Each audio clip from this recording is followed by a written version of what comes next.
Kusoo dhawaada barnaamij wareedkeena warka TV qodobada waaweyn waxaa qayb ka noqonaya Generaal Odawa Yuusuf Raage oo Gorowe shaaca ka qaaday in magaalada Boorama laga dejiyay hub iyo ciidan aad u fara badan. Waxaan idiin soo gudbin doonaa xogta arrintaasi Somaliland oo carro aad u xooggan ka boojisay su'aalana dul dhigtay sababaha arrinkaas ay ku suura gashay iyadoona ciidamo dhowr ah ka tirsanaa Somaliland Goroweda xabsiga loo taxaabay sababtaas dartood maadaama ay ogaan waayeen in ciidamo hib halkaas laga dejiyay. Sidoo kale waxaynu eegi doonaa wararkii ugu dambeeyay dowladda federaalka ee Soomaaliya oo Gorowed bilowday qorshe ay ku aqoonsanayso Awdal State iyo odayaal dhaqan oo ku sugnaa magaalada Boorama iyo guud ahaanba gobolka Awdal kana soo jeeda Godobeersi oo Gorowed looga yeeray magaalada Muqdisho si gaar ahaaneed ugaaskii guud ee Godobeersi oo kusoo wajahan Muqdisho. Haddaba waybar Soomaaliya oo dhankeeda iyaduna wado dadaalo ay ku doonayso in ciidamada laga dejinayo Boorama ay fududeysana waan idiin soo gudbin doonaa iyadoo tallaabadii ugu xoogganeed Somaliland ay ku raadinayso sidii looga hortagi lahaa dhibaatadaas oo idil. Sidoo kale Somaliland oo laga digay in ag dagaal ay ka furto qaybo ka mid ah Soolna waan eegi doonaa. ugu horreyn daawada subscribe inoo sar kanaalkeenan aynu ku bilowno. Generaal Odawa Yuusuf Raage taliyaha ciidamada xoogga dalka Soomaaliyeed waxaa Gorowe shaaca ka qaaday in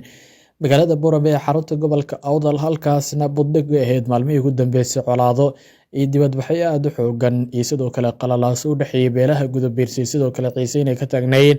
ayaa wuxuu tilmaamay in halkaas la geeyo hub iyo sidoo kale ciidan awood leh kuwaas oo iska caabin kara ciidamada Somaliland. Wuxuuna tilmaamay in ciidamadaas ay ku xardhiyeen calanka Soomaaliya sidoo kalena dareeska ciidamada xoogga iyo kuwa booliiska haram cad ay wataan. Wuxuuna tilmaamay in ciidamadu yihiin kuwa awood badan isla markaasna Somaliland burburin doono ciidamadooda sidoo tilmaamay fariisimaha ku leh gobolka Awdal. Waxaana waxyaabaha aad kala la yaaba qayb ka ahaa in taliska ciidamada lagu soo bandhigay gobolka Awdal iyo sida saldhigyada ay kala degayeen ciidamada booliiska Somaliland ee kuwa militariga taas oo carro aad u xooggan dhalisay. Muuse Biixi Cabdi madaxweynihii hore ee Somaliland ayaana tani ku tilmaamay jab aad u xooggan oo Somaliland soo gaaray iyadoo dhinaca kale Cabdiraxmaan Ciro la tilmaamay inuu qaatay go'aan adag oo ku doonayo inuu ku xakameeyo ciidamadan lagu soo daabulay hubka gudaha magaalada Boorama. Wuxuuna go'aankii ugu horreysay qaatay ahayd in xabsiga uu taxaabo rag fara badan oo saraakiil iyo ciidamada ku sugnaa hareeraha magaalada Boorama iyo gudaheeda isagoona tilmaamay inay yihiin kuwa ku lug leh arrintan iyo sida ku suura gashay iyaguna oo tuhunsan yahay inay fududeeyeen dhibaatada halkaasi ka taagan sida aan xogta ku helnay. Waxaana jirtay in ragga la xiray 70% in ka badan ay yihiin rag u dhashay Godobeersi oo sida la tilmaamay iyagoo dadaal ku bixinayay sidii mar uun loo aqoonsan lahaa Awdal State. Waxayna ciidamadaas ahaayeen kuwa cusub oo markii colaaddu ay damtay isla markaasna odayaasha dhaqankii Somaliland ay ku heshiiyeen in dad beel ahaan ay isxigaan dadka reer Awdal la geeyay halkaas ayaa la tilmaamay in la geeyay. Hase yeeshee ugu dambeyn waxay madaxweynaha maamulka Somaliland Cabdiraxmaan Ciro sidoo kale xukuumaddiisa ay tuhunsan yihiin in ragga yihiin kuwa fududeynaya hubkii sidoo kale ciidamada halkaasi la geeyay. Dhinaca kale waxaa jirta in dowladda federaalka ee Soomaaliya barahooda kala duwan ay kusoo qorayaan in Awdal State aqoonsigeeda uu soo dhow yahay isla markaasna shirka dhici doono golaha wasiirada toddobaadka soo aadan in aad looga hadli doono aqoonsigaasi. Waxaana jirta in maanta xitaa kulankii ra-iisul wasaare Xamse Cabdi Barre uu shir gudoominayay golaha wasiirada ee toddobaadlaha ee Khamiista maanta dhacayay in sidoo kale aad loogu gorfeynayay arrimahaas oo la tilmaamay in dadaaladii ugu fara badneyd dowladdu ay ku bixinayso sidii mar uun loo hirgelin lahaa qorshaha Awdal State lagu aqoonsanayo. Sidoo kale Somaliland waxay dhankeeda la tilmaamay inay digniino u dirayso dadka shacabka haddii lagu arko calanka Soomaaliya iyo sidoo kale calanka Awdal State oo ay sheegeen in tallaabo degdeg laga qaadi doono. Waxay u muuqataa in dhibaatada ay kasii dari karto sidoo kalena ay jiraan warar aynu helayno in ay tilmaamayaan in rag fara badan oo saraakiil ah oo maalmihii ugu dambeysay sida la tilmaamay ku sugnaa gobolka Awdal in aad looga shakisan yahay in iyagu ay yihiin galka ciidamada iyo hubka cidda haysata oo madaxweynaha Somaliland Cabdiraxmaan Ciro amar ku bixiyay in raggaasi baaris dheeraad ah lagu sameeyo taas oo dhinaca kale ay jirto in xitaa laga yaabo in dagaallo ay sababto arrimaha ay qaadan karto xukuumadda Somaliland go'aanada kala duwan ay ku doonayso inay ku xakameyso hubkan ciidamada laga soo dejinayo gudaha magaalada Boorama. Geeska kale dadka shacabka ah ee magaalada Boorama ee Godobeersi dhalinyaradooda waxay shaaca ka qaadeen inay dowladdu ku taageersan yihiin federaalka ee Soomaaliya go'aanada kala duwan ee hubka iyo sidoo kale ciidamada ay ugu soo daabulayso gudaha magaaladaas. Dhalinyarada waxay tilmaameen inay baaba'day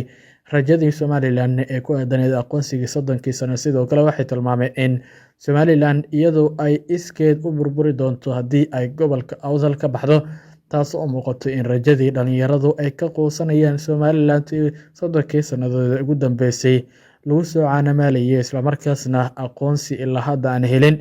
Waxay dhalinyarada iyo odayaasha dhaqanka ku gudinayaan in Somalilan burburkeeda wadada uu ku soo hayo, islamarkaasna ay ka shaqeyn doonaan si cad sidii loo burburi lahaa. Dhinaca kale waxaa jirta in iyaduna waqooyi bari Soomaaliya maamulkaas in isaguna laftiisa uu ballan qaaday inuu la shaqeyn doono saraakiisha sidoo kale siyaasiyiinta iyo dadka shacabka ee beesha Godobersey daneynaya sidii Somalilan meesha looga tuuri lahaa. Waxayna sheegeen in ay kala shaqeyn doonaan dhammaan cid walba oo doonaysa in magaalada Laascaanood iyo deegaanada waqooyi bari Soomaaliya ay ka abaabulaan hub urursi, sidoo kale ciidan la doonayay in lagaga xoreeyo gobolka Awdal ciidamada Somalilan. Waxayna u muuqataa in xilligan waqooyi bari Soomaaliya ay ka go'an tahay gacan siinta dadka reer Godobersey sida la tilmaamay, taasoo dadaalkii ugu fiicneed xilligan ku bixinaya sida la tilmaamay. Geeska kalena waxaa jirta in iyaduna waqooyi bari Soomaaliya ay shaaca ka qaaday in ay sii day doonto maxaabiis dhowr ah oo ku sugnaa gudaha magaalada Laascaanood oo ku dhashay beesha Godobersey. Waxayna tilmaameen in dhalinyaradaasi dadaal badan oo ay sameeyeen odayaasha dhaqanka Godobersey sidoo kale siyaasiyiin waaweyn oo magaalada Laascaanood maalmihii ugu dambeysay soo booqanayeen. Tani ay ku timid kadib markii dhalinyaradan ay ahaayeen kuwo sida la tilmaamay Somalilan ay soo qaladay, islamarkaasna ciidamada qaybta ka ahaa ee Godobersey la qabtay Samaroon. Waxayna tilmaameen in rajadooda ugu badan ay tahay sidii looga hortagi lahaa dhibaatooyinka kala duwan ee maalmihii ugu dambeysay ka dhex qaraxsanaa gobolkaasi Awdal. Sidoo kalena waxay sheegeen in maxaabiistan tobaniyada qof dhan ee Godobersey u dhashay ee la sii deynayay inay sidoo kale ka qayb qaadan doonaan sida ay ballan qaadeen colaadan dagaal ee Somalilan ka dhanka ah ee la doonayay in lagu soo gabagabeeyo qorshahaas in muddo soconaya. Islamarkaasna waxay u muuqataa in dadaaladu meel gabagaba marayaan. Generaal Odawa Yuusuf Raagana waxaa la tilmaamay in isagu laftiisa oo go'aan dhab ah xilligan ka qaadanaya sidii looga hortagi lahaa Somalilan. Dhinaca kalena isla taliyaha ciidamada Somalilan ee xoogga ee militariga Somalilan iyo sidoo kale kan booliiska oo hadlay waxay tilmaameen in iyagu u jawaabayaan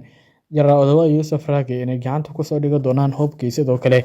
ciidamada lagu soo daabulayo gudaha magaalada Boorama, oo ay tilmaameen in xitaa ka hor inta aysan dhicin dibadbaxyada xitaa ay ku sugnaayeen gudaha magaaladaasi rag fara badan oo ay dowladda soo dirto askar iyo hub iyo sidoo kale